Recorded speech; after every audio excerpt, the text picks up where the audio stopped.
घात झाला, मग जीवपण गेलं त्याचं, शिवपण त्याला प्राप्त होतं. पण ऐका बरं, माझा मुद्दा इथं आहे, एक तर ते ज्ञान शब्दातून झालं पाहिजे आणि साधू पुरुषाच्या मुखातून आलं पाहिजे. साधू पुरुषाच्या मुखातून जोपर्यंत तो शब्द येत नाही तोपर्यंत शब्दाला वजन येणार नाही, तोपर्यंत त्या शब्दामध्ये ऐश्वर्य नाही. तोपर्यंत त्या शब्दाला ऐश्वर्यत्व प्राप्त होत नाही, ते साधे खुळे शब्द राहतात.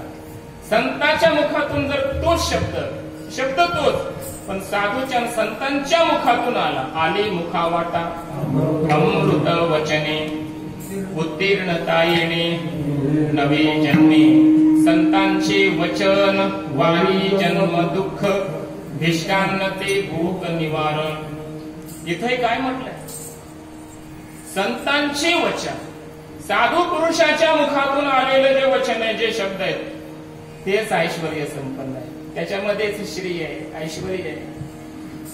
आणि मग हे सगळं ध्यानात आल्यानंतर तुकाराम महाराजांनी विचार केला की त्या शब्दाला जर वजन साधू पुरुषाच्या मुखाशिवाय येत नसेल, मुख म्हणजे साधन आहे बरं, साधूच्या मुखातून शब्द आल्यावरच त्याला का वजन येतं, ऐश्वर्य प्राप्त होतं त्या शब्दाला, तर ते सहज मुखातून नाही ना शब्द आले, ते अनुभूतीतून आले, अनुभवलेले आणि अनुभूतीतून पुन्हा ते मुखातून वदलेले, असे ते शब्द आहेत. म्हणून त्या शब्दामध्ये वजन आहे जे अनुभूतीतून आलेले. संतांनी अनुभूती आधी घेतली त्याची, मग बोललेत, म्हणून त्यांच्या शब्दाला ऐश्वर्य. म्हणून संतांचे वचन वारी जन्म दुःख, कोणाचे पण नाही.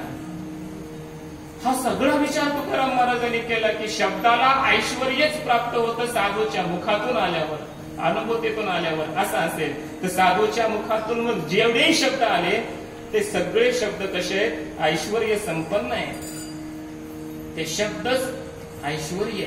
आणि अशा शब्द नावाच्या ऐश्वर्याने मग साधू संत संपन्न असल्यामुळे